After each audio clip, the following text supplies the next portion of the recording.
Ready जी।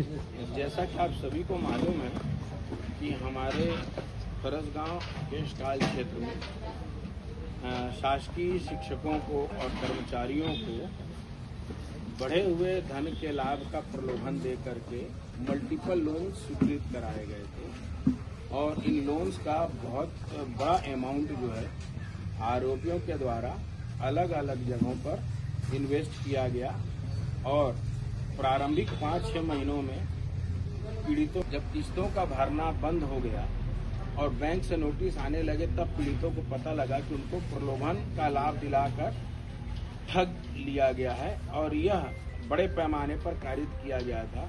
अभी तक इस पूरे मामले में हमने 4 प्रकरण पंजीबद्ध किए हैं।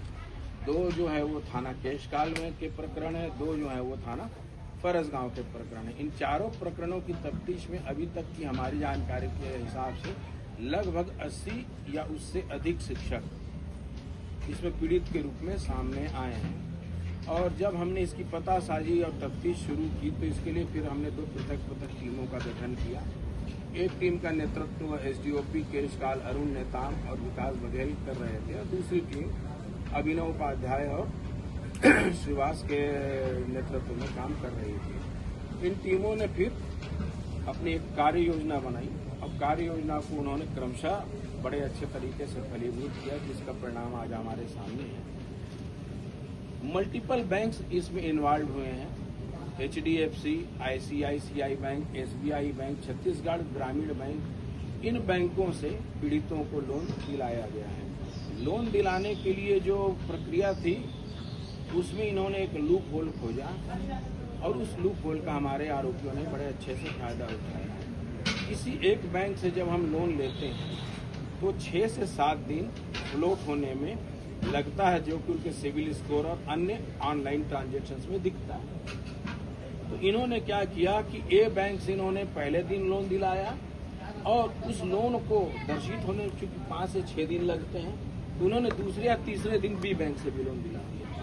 अब बी बैंक को यह तथ्य मालूम नहीं है कि उसने ए बैंक से लोन लिया हुआ, क्योंकि वो 6वें या 7वें दिन फ्लोट होगा या स्क्रीनिंग करने पर दिखेगा।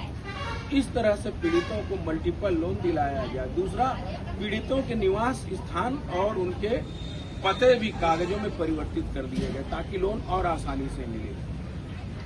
हमने कई ऐसे आधार कार्ड रिकवर किए हैं जिसमें प्रार्थी जो है या पीड़ित जो है उसका मूल आधार कार्ड कोंडागांव से संबंधित है, लेकिन उस आधार कार्ड को कूट रचित करके फोर्ज्ड करके उसको अंबिकापुर निवासी बता के वहां से भी लोन सैंक्शन कराया। तो इस तरह से इस प्रक्रिया में हमको कूट रचना भी स्पष्ट रूप से प्रमाणित पाई गई है। जब ये सारी चीजें हुई उसके पश्चात टीमों ने विभिन्न जगहों पर धरपकड़ और दबिश देना आरंभ किया और इस दबिश के परिणाम स्वरूप सन्ना जशपुर से हमने वीरेंद्र तिर्की को गिरफ्तार किया है। जो टीम सरगुजा गई थी उसने सोनी को गिरफ्तार किया और इसी तरह से एक टीम हमारी सारंगगढ़ गई थी जिसने इस मामले में लोन एजेंट की मुख्य भूमिका निभा रहे जांगड़े जी को गिरफ्तार किया है।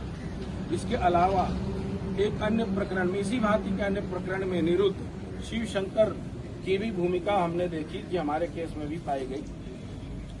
फलस्वरूप माननीय न्यायालय से हमने प्रोडक्शन वारंट हासिल किया और उसको भी अपने केस में मुलजिम बनाया। इसके अलावा अभी हमारी जो है तफ्तीश और पतासाजी लगातार जारी है। आने वाले दिनों में आपको और गिरफ्तारियां प्रकरण में दिखेंगी और इन लोगों के द्वारा जो संपत्तियां अर्जित की गई हैं इस अवधि में, उन संपत्तियों की भी पतासाजी की जा रही है और उन संपत्तियों के लिए भी फिर हम अग्रिम वैधानिक कार्रवाई करेंगे ताकि पीड़ितों को कुछ राहत मिल सके।